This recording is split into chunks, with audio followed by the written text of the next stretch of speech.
पिछले दिनों आप सबने एक वीडियो देखा होगा जहां पर वाराणसी में कुछ मुस्लिम युवकों ने गंगा नदी में नाव पर बैठकर के इफ्तारी की। इफ्तारी के बाद जो भी लेफ्ट ओवर था, जैसे कि मांस के टुकड़े, हड्डियां, इन सबको गंगा नदी में फेंक दिया। इसके बाद बहुत ज्यादा हंगामा हुआ, बहुत सारे लोगों ने विरोध किया और उन मुस्लिम युवकों को गिरफ्तार कर लिया गया। कुछ लोगों ने उनके इस कृत्य का विरोध किया तो दूसरी तरफ कुछ लोगों ने समर्थन भी किया है।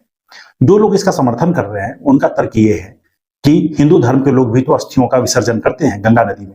ऐसे में कुछ मुसलमानों ने अगर कुछ हड्डियां या मांस के टुकड़े डाल दिए तो इसमें क्या बुराई है।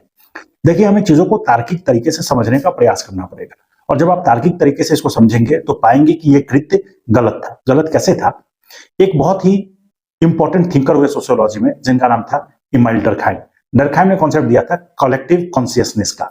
समाज में कुछ चीजें कलेक्टिव कॉन्शियसनेस का पार्ट होती है। समाज कुछ चीजों को पवित्र मानता है, सेक्रेड मानता है, और सेक्रेड की इज्जत करता है। उस इज्जत के आसपास या उस पवित्रता के आसपास समाज बंधा होता है और उसमें अपनी आइडेंटिटी देखता है।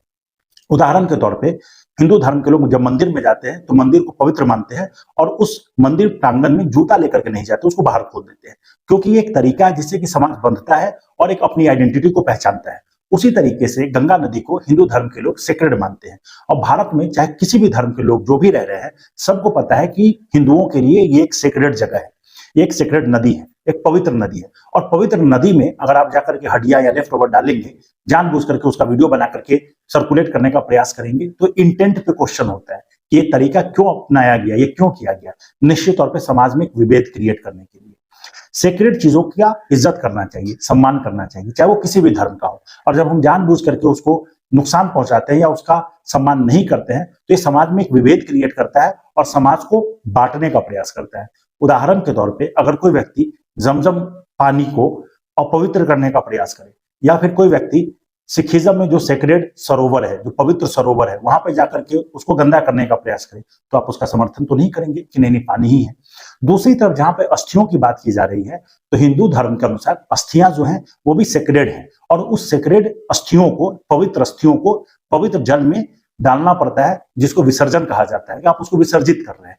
तो निश्चित तौर पे सेक्रेड धर्म का ही पार्ट है या सेक्रेड का ही पार्ट है, कलेक्टिव कॉन्शियसनेस का ही पार्ट है।